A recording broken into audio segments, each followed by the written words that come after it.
Melissa's in the house, Melissa's in the house, and she's coming to Funnelcraft. And I promise I won't sing when I announce you on stage, Melissa. You're welcome to. That was beautiful. Oh, thank you. Thank you. You have to say that. I am really, really excited about this whole event because I'm pulling together the most marvellous collection of people that I know. And it's not a huge, big event because I don't want it to be, because otherwise it's too overwhelming for me, quite frankly. Right. And I wanted it to be a learning experience. I didn't want everybody to just rock up and then have to, think, oh, we've got a pitch. We'll just listen to people talking at us. I mean, for a start, you and I could talk the hind legs off a donkey anyway. And the last thing we would want is for anyone to walk away from something that we'd delivered thinking, I don't know what the hell went on. And that's a little bit part of the point, isn't it, of what you're talking about as well? Yeah, it is. So in our sessions, when we do funnels, there's all these little components and we've got lots of different speakers talking about what we're doing.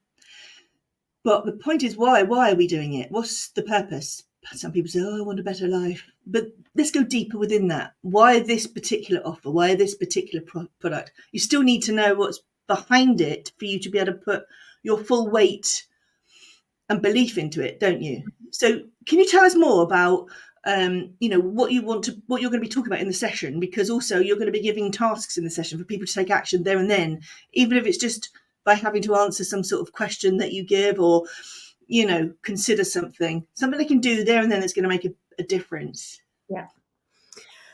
Well, I realized something, that I have a super powerful belief that I didn't realize, but not everyone has this. I have this super powerful belief that we have all been put on this earth for a reason. And that we have this amazing ability to be able to tune into, I suppose, what many of us call intuition. Yeah, that inner knowing or that inspiration. Yeah. My powerful belief is this, that I believe that as an inspiration comes in, it is the answer to somebody else's prayer. Ooh. That as somebody out there is putting a request for something, they're like, I wish that somebody would help me with my tech because it's doing my head in. I wish that somebody would actually just be able to present on how to create a funnel for my business so that I can sell my thing that I love, that's not going to be overwhelming, that's not going to have 5,000 people telling me completely different things. I wish I could have somebody that could help me tune into my intuition. I really wish that I could find my purpose, like whatever it is. Like, people are throwing out these prayers or these intentions all day long. And that we have this like antenna that gives us this inspiration. Like, when you're just there doing the washing up or you're in the shower, like, I would really like to run an event on. Oh, that's it. That's actually what happened, Melissa.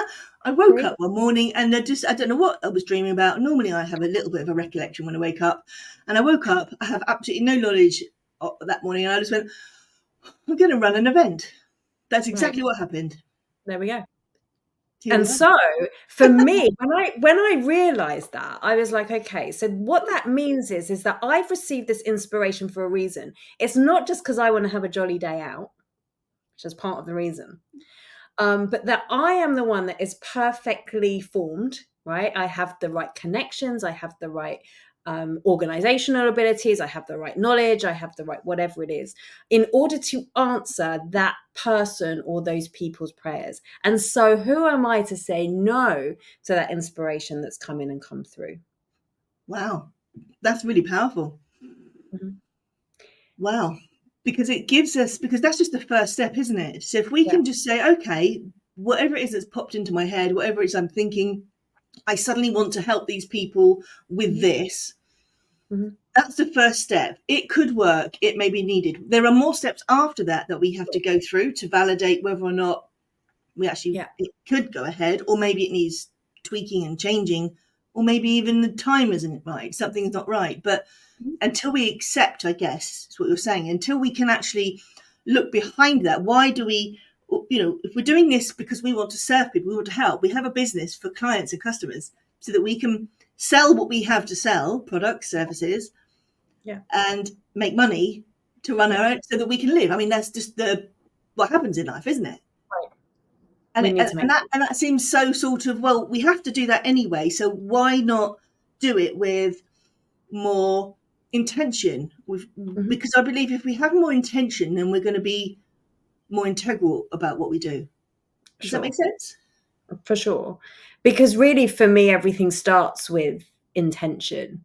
Yeah. And it's like if we think of things as a funnel, as a sequence of events, it always has to start with that energetic, with that thought. And the thought starts with an intention. Well, I want my life to be this. I want to serve this way. I want to follow my joy.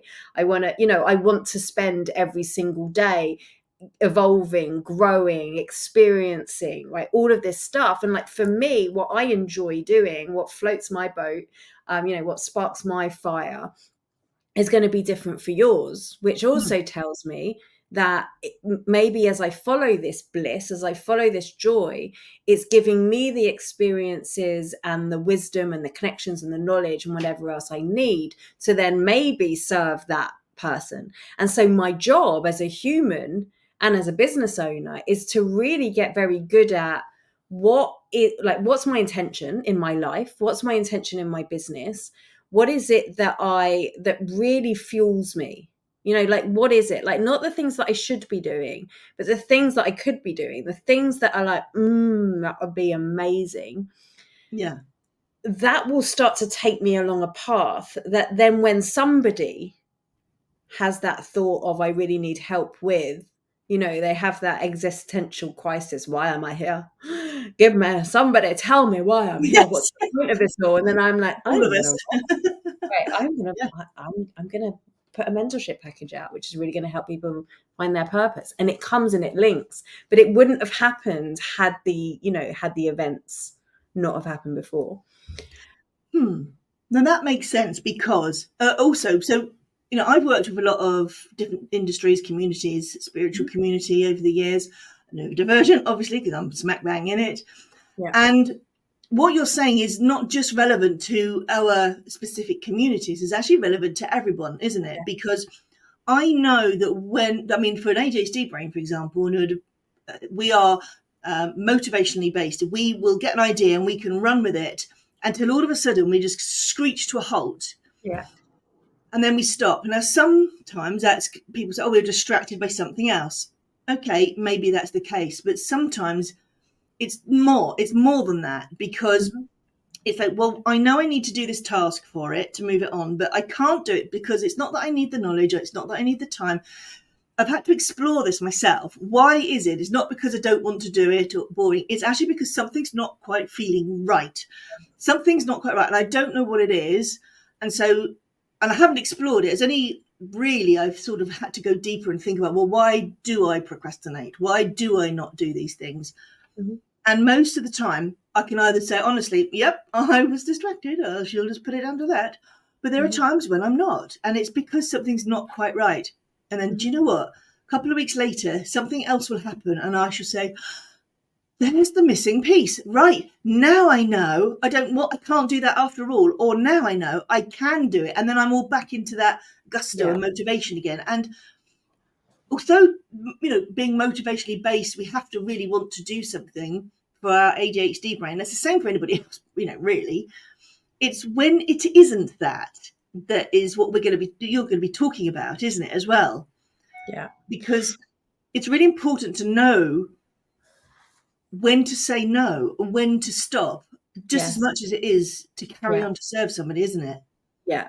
And this comes back to that knowing thyself, because we can get very, I think the spiritual community and the neurodivergent community, if there is such a thing, we do have similar challenges, and I think there's certainly across in there that we can we can take inspiration on, right? We can take other people, we can be like, I hear what you're saying, this is amazing. Yes. And when we are not anchored in ourselves, like, who am I? Who do I serve? Like, what is my intention in life? What am I here to do? Is this thing, this thought, this business, this project that I'm doing really fueled by that center of who I am? If the answer's no, we can go down a route and then suddenly it stops. And then suddenly we feel like we're completely misaligned because we're meant to be going down here. Now, I also believe that there is no wrong route. And I think that that will give us the skills and the, Yes, something, absolutely.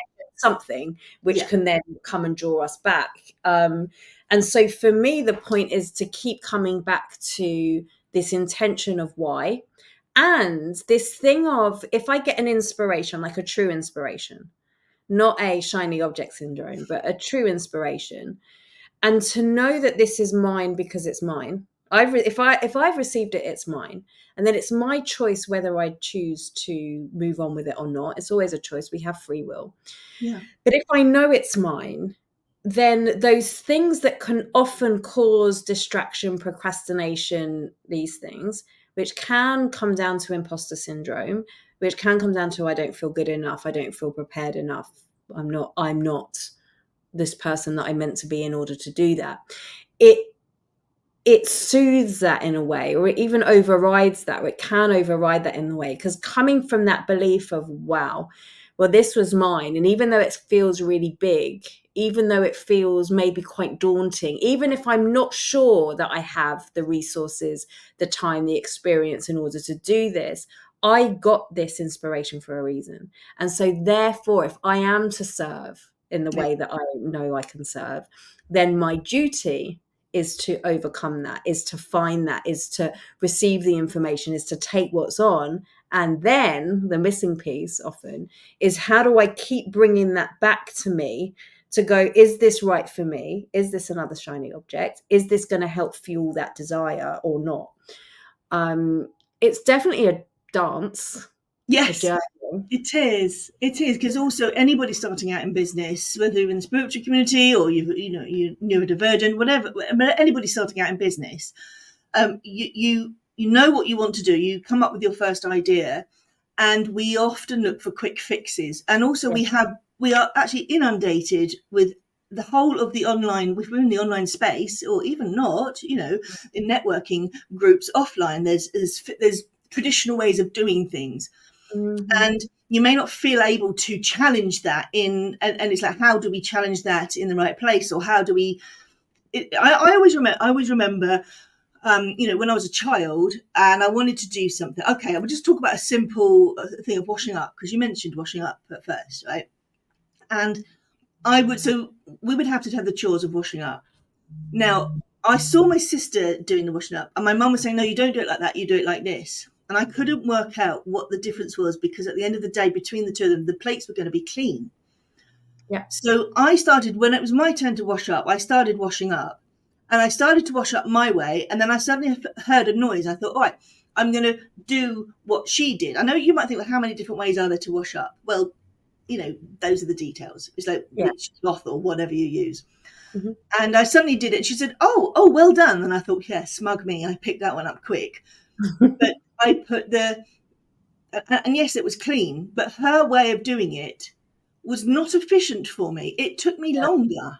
Right. Whereas when she did it, it took her less. And so I learned, and so I learned how to have to do things other people's way, to avoid, didn't want conflict. It wouldn't have been a huge Yeah. mega one, but to avoid things. But those are sort of lessons that we've picked up, and we carry those type of things. I mean, sorry, Mum, but I do my own washing up however I like now. Ha. Yeah. Although fair play to her, she did get a dishwasher as soon as they come out. She's a bit like me, likes a gadget, so that was quite cool. But the thing is this: we carry those sort of things with us. We bring those with us into everything else we're doing, don't we? Our beliefs, our values, our assumptions, traditional ways, to coin the phrase, of doing things, or we will do that in business. Yeah. And then when that doesn't work, we feel quite lost. We're floundering. We don't know. And so we in business, we turn to people who we think know the answers. And there's too many people with too many answers. And so that's why one of the reasons why I thought it'd be really important for us to have this whole event of Funnelcraft, to simplify the whole process for everyone. It's definitely, neurodivergent friendly, inclusive event. Yes. And because the way that we sell and the way that we buy is different. And I know this is true as well for the spiritual community. we both heard, oh, it's too salesy, I don't want to be too pushy. And that comes from a different place than people who are confident and comfortable with that. And this impacts I think how we will justify not following our purpose. Yeah. Do you think that's true? Yeah. And so, Yeah. you know, that's what we're going to be talking about. I mean, you are. I'm I've got not. a lot to fit in my slot. I know, a lot to fit in. And another thing. It's like, where's this woman going? I mean, she's suddenly meant to have like, what? No, seriously. You are minus 10 minutes. Yeah. Bless her. You know when you see that big hook comes out on stage, like, that could be either of us, to be fair. I'm going to bring a hook. Actually, I'm going to have to get a shepherd's crook from somewhere. Okay, we'll see. We'll find. Yeah. So I'm really, really excited that we are going to be touching on the many aspects of purpose, following intuition, why we do and why we don't do things. And it all boils back down to what you said at the very beginning, is like, know thyself, know who you are. And you don't have to just suddenly know. It's about listening, hearing, and understanding the decisions we make. Yes. You think, why did I make that decision? And this is what you're mostly sort of going to be bringing in as the underlying theme and the message, isn't it? It's like understanding how to question ourselves, when to question ourselves, and why it's so important that we do if we want to grow, I guess. Right. Always, especially as a business owner, is know thyself. And that you like with the washing up theory, there are different ways, and sometimes it's a case of us exposing ourselves to the different ways. But the key for me is, how do I know which one's right for me, that's going to then move with my energy and move with the flow? Because there are 100 ways to wash a dish. Yeah.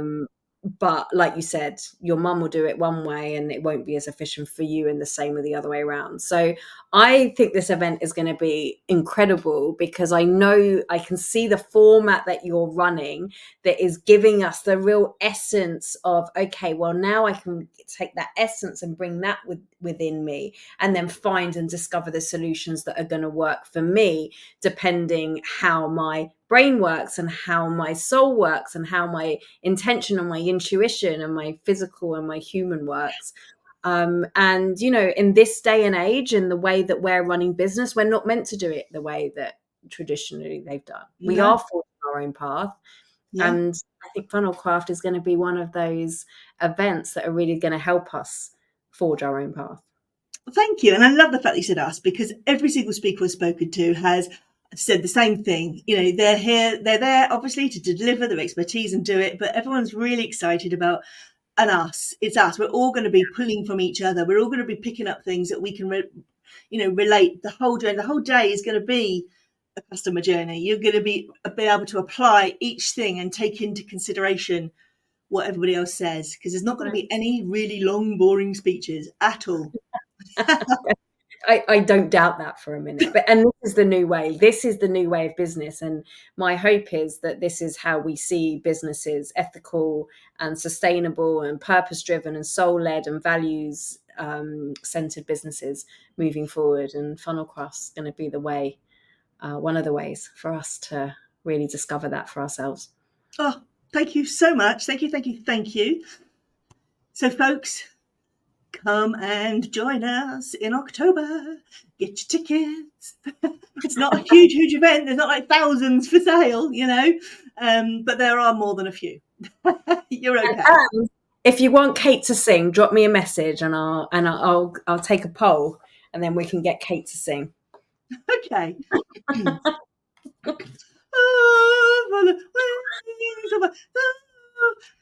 I'll practice. Beautiful. See you in October, folks. Bye.